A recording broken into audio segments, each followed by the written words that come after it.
It's obvious the fire that ripped through Heaton Birmingham Bowling Club last December caused more than financial damage. 40 years, nearly 40 years of hard work and people's local money and donations and voluntary work all went up in flames within a matter of hours, you know. Really devastating on that night. But members today were dealing with another blow after finding out the 3 youths who admitted to lighting the fire because they were bored would be dealt with through youth conferencing and not through the courts. The decision, which was made by a specialist youth officer and accepted by the Department of Juvenile Justice, means the offenders and victims come face to face through conferencing, an action the New South Wales Police Force have argued is not the soft option, today defending it through a statement as the best course of action. Others, though, remain unconvinced. To put it plainly, I think it stinks. If it's going to represent what society thinks, then surely the views of society would be, in my view, it would be, it's not enough.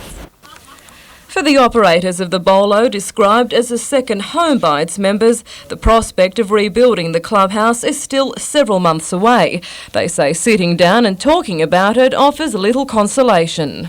I certainly would like to see a harsher penalty. Probably, as I said before, in 3 months in the army we're doing fine, wouldn't it?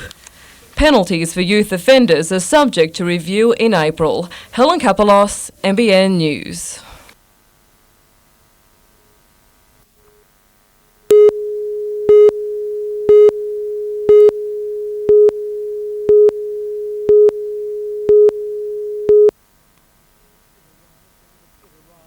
It arrived out of the sunrise, a Qantas 767 with the hopes of a region riding on its wings.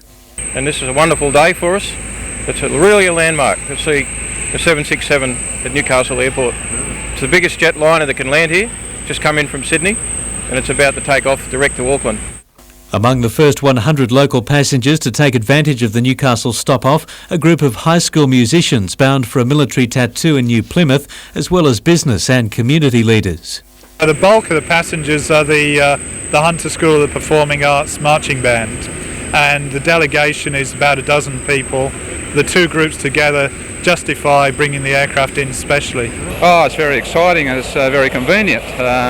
We still assembled fairly early this morning, but it's much more convenient flying out of Newcastle for sure.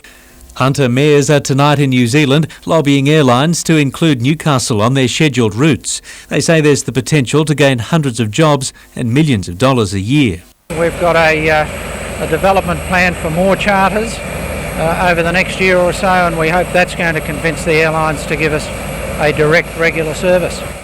Figures show that about 1,000 people a week travel from the Hunter to New Zealand via Sydney. The local delegation hopes it can convince the airlines to cut out the middleman. Paul Lobb, NBN News.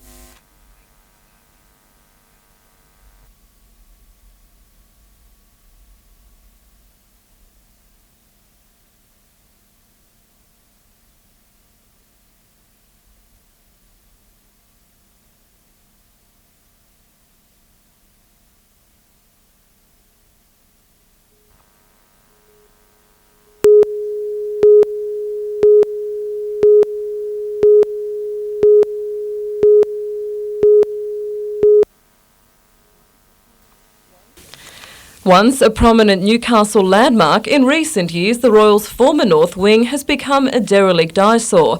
Parts of the building were demolished after the 1989 earthquake. The Hunter Area Health Monument finally sold in 1999 to NWAI, a consortium of Hunter-based investors. And last night a new multi-million-dollar proposal to redevelop the site seemed to capture the imagination of councillors. The Lord Mayor today acknowledging getting that far has been no easy feat for the developers. To get it to this stage, it's run through a number of processes which has refined the final proposal. The plans include the restoration of the former North Wing into 12 residential apartments, a private gym, car park and room for 2 retail tenancies like cafes, with a building to be known as the North Wing. But most of the redevelopment will take place next door in a complex to be known as the York. The 10-storey building will house 40 apartments, 3 lower levels for car parking and commercial tenants and 2 retail ventures.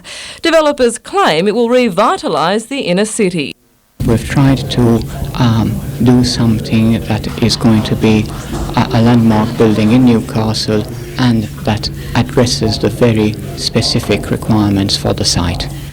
The public has 30 days to comment on the plans which are displayed at Council.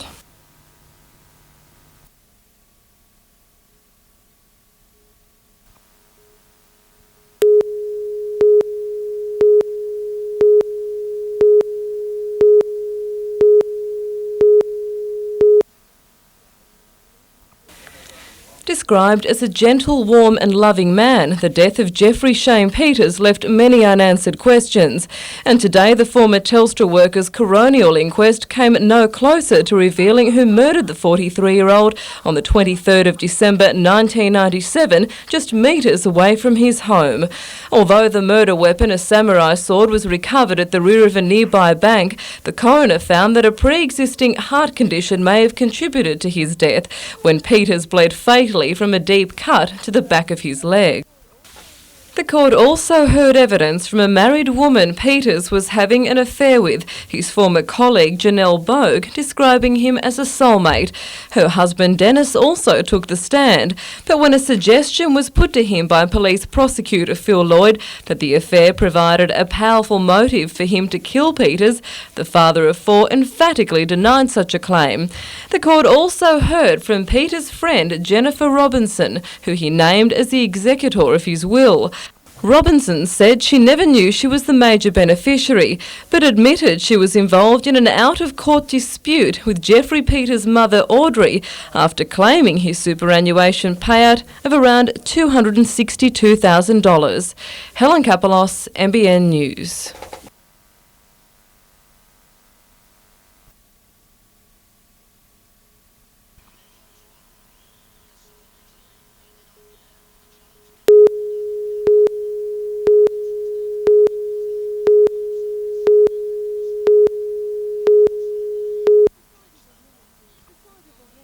The sight of a woman gearing up to drive in sidecar racing is rare. In fact, there's only one woman in Australia and maybe the world. Alana Harrington turned to the sport after doing something else only women can do, give birth. At home by myself, alone, going crazy, changing nappies. I really needed something a little bit out there to bring me back into wanting to live life to the full again. Sidecar racing is typically dominated by men, and they were keen to watch when Alana first hit the track. They all gathered around the fence just to see what I was going to do wrong, but now they just take me as one of their own. There's no difference, because you've all got helmets and leathers on, doesn't make any difference what sex you are. In an ironic twist, Alana is struggling for sponsorship, and if she wins this weekend, she'll receive $1,000. However, the winner of the wet T-shirt competition later that night will collect $5,000. Alana will be gunning for the State Sidecar Championship this Saturday night, but she'll have to get past speedster Darren Treloar to claim it. But this quick chick has a new passenger on board, which she says gives her a good chance. As a fellow female, this journalist couldn't resist the chance to see what all the fuss was about. The more professional of the two on the sidecar jets off to England later this year, the only woman to contest the Sidecar World Cup. Catherine Turner, NBN News.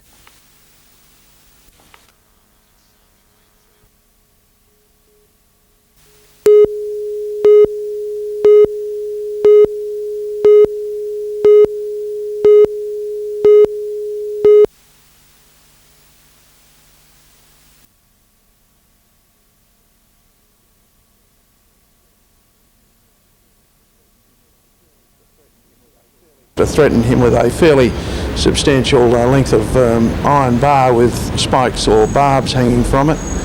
The constable was involved in a violent struggle with the offender.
The Osborne family are living an arachnophobe's worst nightmare. Experts estimate an infestation of hundreds of potentially deadly mouse spiders are on the move in their back garden in suburban Katara. It's frightening, and I won't let the children come outside and play. My son, he's having nightmares, and every night he's waking up crying.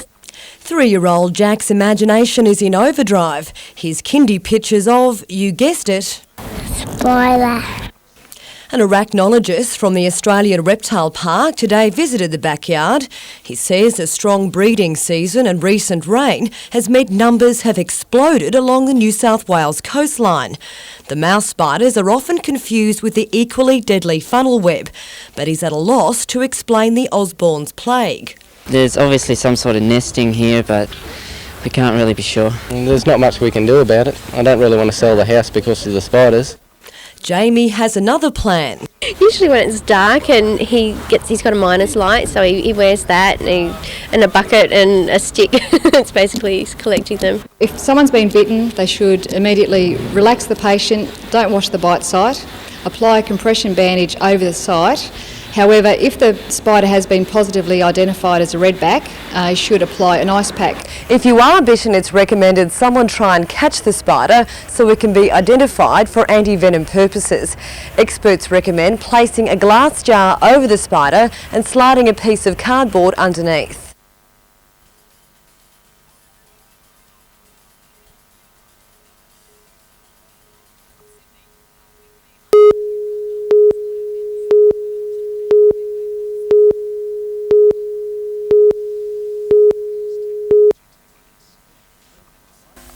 No player likes to be dropped, let alone an international, but 1 week and 3 goals after Asala Massi was relegated, the powerful striker is straight back into the starting top-side lineup.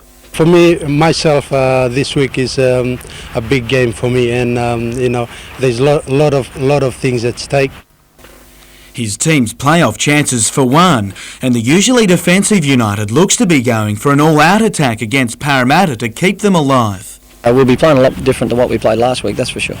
We've got a few things in mind that might shock them a bit. The big name and big spending Parramatta is coming off 5 straight losses, but Sterry refuses to believe that makes them right for the picking. However, he knows the importance of striking hard early. Attack's been our worst problem this season, so we're looking to fix that. But at the end of the day, we're not going to destroy ourselves either. Like I said, we've got to play open as we can, but as smart as we can. With one man to be omitted from the bench, teenager Mitchell Johnson is assured of a berth, while Brad Witcherek, Anthony Surgeon and Daniel McBreen battle out for the remaining spot. Just who gets that won't be known until game day. Jim Callanan, NBN News.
The drama unfolded just after 11 this morning when Deborah Roos says a shot fired into her home missed her daughter by centimetres. She just finished getting off the phone, and then she walked over to the stove to put some pies in and just walked away and bang.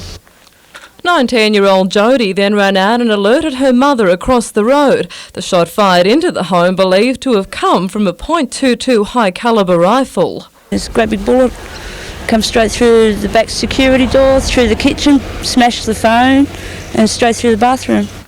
Curious onlookers watched on as dozens of police officers swamped the surrounding streets following reports an armed man was still in the area. Now, while they were doing that, they saw a man run into a house off Lake Road at Windale. The man wouldn't acknowledge police were there in any way, and so therefore for the residents' safety we've cordoned off the area and attempted to start negotiations with the man. Almost 3 hours later, a 28-year-old man was arrested by police after he was found hiding in the laundry of the James Street home and taken to the police station for questioning. Police say crews from the State Protection Support Unit and negotiators played a critical part in getting the man to surrender himself. A weapon was later recovered from a nearby property, but for some residents the impact has been far-reaching. Petrified. I don't want to stay here anymore, I want to get out. Helen Kapalos, NBN News.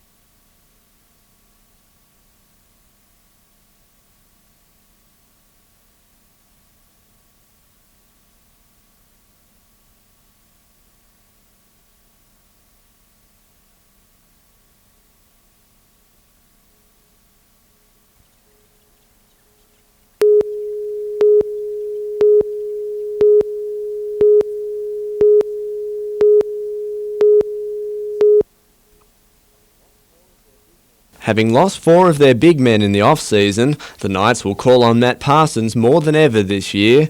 For the moment at least, he's been called up to the bench after a run in First Division last week which followed a string of injury worries. I'm probably a little bit short of a run at the moment, but I'm sure I can give Hagues a good 15 minutes or so if I each half on Friday night. And I'm looking forward to it, actually. Parsons was put on ice after this morning's session while Mark Hughes was absent altogether, but still expected to play. Yeah, he's got a slight cork, but he'll be okay. He didn't train this morning, but we're fairly confident he'll be okay for Friday. And while the Northern Eagles are making no secret of their desire to attract Hunter residents to their Gosford home games this season, the Knights say they've been prepared for such a scenario for years. Boasting former Newcastle stars, the Eagles are pushing a line of, when the Knights are away, come and watch us play. But Ian Burnett is confident in Hunter parochialism. Whether or not people will travel to Gosford just to watch Brett Cormorley, I wouldn't think so. I think the Knights have a high attraction on the TV.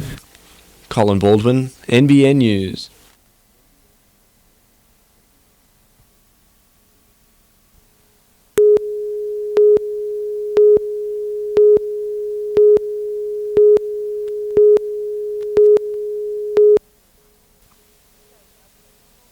The state government's promise to declare Stockton Bight a national park in 1995 was followed by a long-running dispute involving everyone from mining groups to Aboriginal land councils. But today, almost 4,000 hectares was finally handed over as a conservation area. Well, to get a proper outcome, it was going to take that period of time. Under the agreement, which means the Hunters coastline is the most untouched in the country, 1,905 hectares of coastal sand dunes are now National Park, 1,475 hectares to be zoned as a state recreation area, with over 800 hectares to continue to be used for activities like four-wheel driving and horse riding. The Warramai Land Council was also granted an 804-hectare land title on the condition the group, involving around 30 families, lease it back to the government as a conservation area. And it's a happy blend. We will get monetary return for our land council, we will get employment, and our spiritual people will be happy with what we have. The But the announcement isn't welcome news for environmentalists who say an 8-year mining lease will do little to protect the coastal strip. It's still a concern to us that any mining on Stockton Bight will destroy the sand dune system and that it can't just rehabilitate. But the state government says approving mining will secure at least 50 jobs and will do little to harm the area. They'll always want more, but that's their agenda and they're quite entitled to it. Helen Kapelos, NBN News.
Horse racing has the power to stop a nation at least once a year and is promoted as an exciting and feel-good sport. But 3 weeks ago, the industry was rocked by allegations by Newcastle ex-jockey Val Cost, who claimed at the age of 11 she was sexually abused by her male colleagues.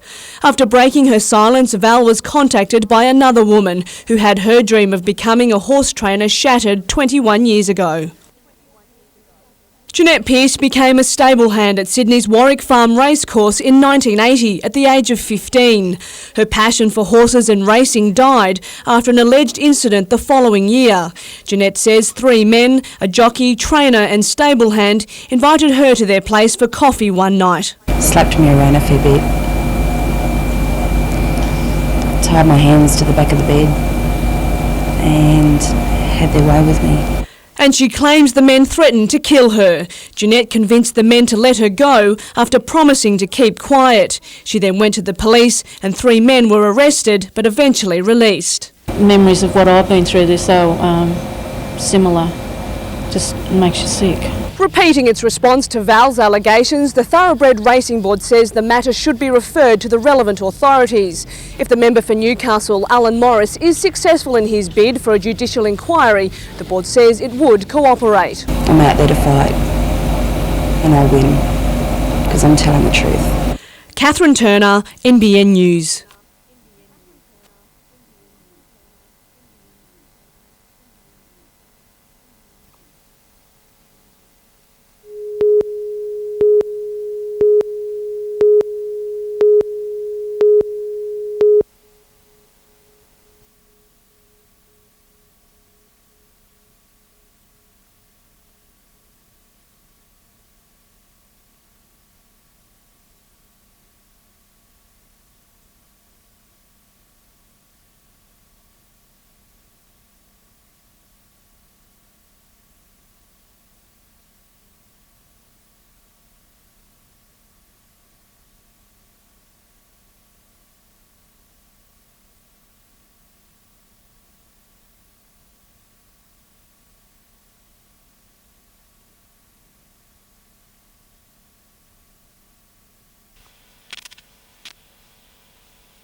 It was hot enough just watching, and the hard courts at Cessnock offered little help in the heat. Lee Pearson upset second seed Joe Sirianni in the opening round of the Unity Masters, and with shots like this, it was easy to see why he was in the quarterfinals. But it wasn't all about power. He showed rare touch at the net as well, but was still pushed to 3 sets against Canadian Philippe Gubenko to win 6-4, 4-6, 7-5. Top seed Peter Clark plays under the Irish flag and fought out a tough quarter-final against Australia's Jordan Kerr. After holding an early break, Clark was serving for the first set, only to be broken back. Added with the heat, frustration boiled over. It was only a scare though, with Clark winning the first in a tie-break before wrapping it up in 2. The semi-finals are tomorrow. This was the place they wished they were, with the Newcastle round of the Professional Longboard Series starting today at Bar Beach. The top-line pros don't start their serious competition until tomorrow, but some of the men hit the water today in the 8-foot shootout. The swell wasn't much to write home about, not that that's far for local Jyburns anyway. The world number 3 looking in great form today ahead of tomorrow's opening heats in the blue ribbon 9-foot section.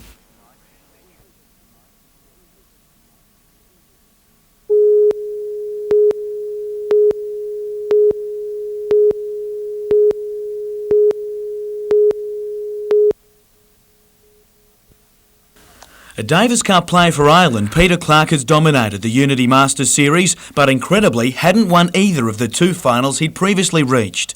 He changed all that today with a powerful display in the decider against Melbourne's Lee Pearson. After taking the first, he raced to a 5-love lead in the second before wrapping it up 6-1 to take the title. Pearson's day got no better, runner-up in the doubles decider as well.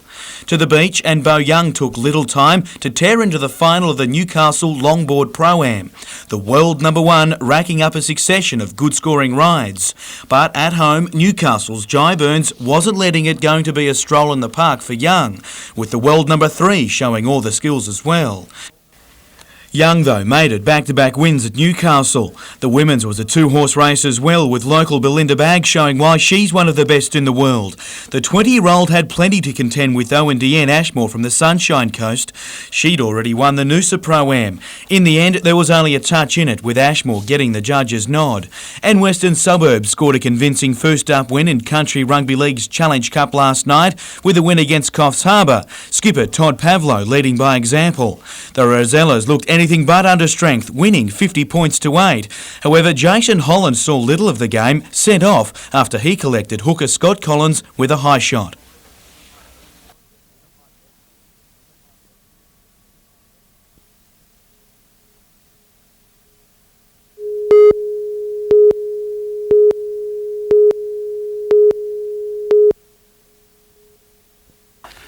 Depending how you looked at it, Muswellbrook's Andrew Wright scored the highlight of the night at Tomago with back-to-back Australian leader car titles.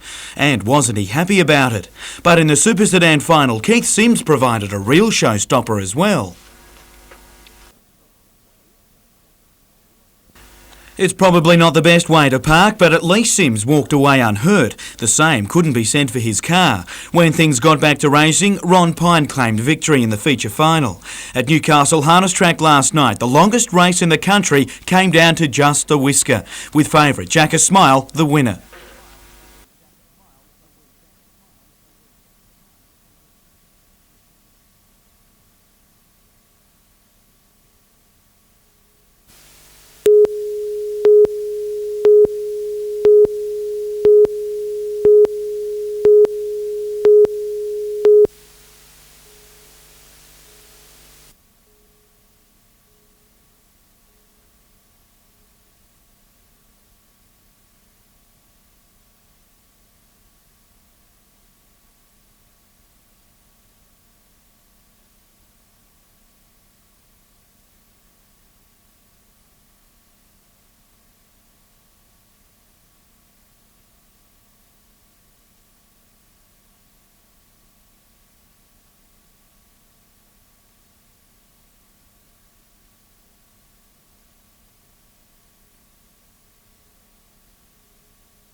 As word spread about the discovery, a steady crowd of onlookers arrived to see for themselves the Stockton water tower defaced with graffiti relating to a so-called lack of policing. The reaction for some anger, others don't know what to make of it. I don't know whether they're the goodies or the baddies who have put this damn sort of stuff up there, but it beats me how they even get up there. It's a pretty forceful way to get your message across, I suppose. Most don't condone the vandalism, but the sentiment expressed are shared by many in the 5,000-strong community. 2 years ago, their local police station was shut down, and locals argue crime has soared since then. We've got break-ins all over the place.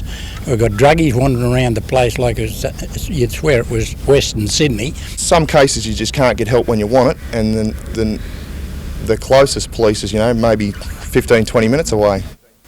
Protest signs line the main road into Stockton, but police claim crime rates have been cut dramatically over the past month.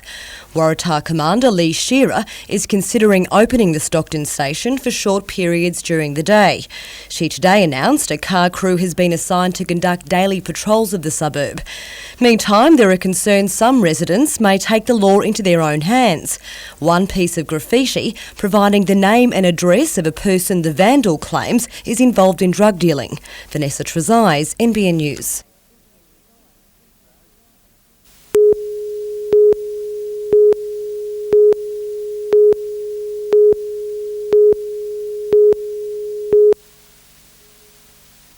Alison Britz has spent years researching her family's history and is awaiting the arrival of what will be her greatest treasure, a postcard only recently uncovered by staff at a post office in Aberdeen, Scotland. It took an amazing 112 years to reach its destination. Yes, it wasn't a quick delivery, was it? Sent by her grandfather, Colin Warhope, a bank manager and immigrant, the card was addressed to his two sisters in Scotland. Alison has already seen its message. Just a few lines, I'm still in Brisbane. Thanks awfully for the letters from you and Gertie. Happy New Year. Oh, I felt a bit of a lump in the throat, I think. Because I remember him, even though I was very small when he died. And he was such a nice man. The lost letter was simply signed Colin and addressed to a residence which is now a dental surgery. But the crusade by Scottish Post Office staff to find the mystery man's family generated international media attention. The family read about the story and pieced the puzzle together. I'm astonished. I had no idea that it would cause such a whatever it's caused. Just how the postcard was mislaid is still unknown. Its journey home a much quicker affair. Vanessa Trezise, NBN News.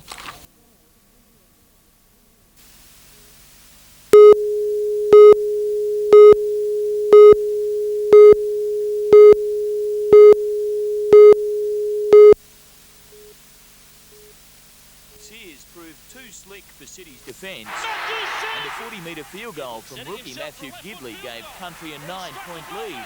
William Kennedy's touchdown just before full-time, completing Country's first back-to-back wins in 25 years. Paul Harrigan and Mark Harrell renewed acquaintance.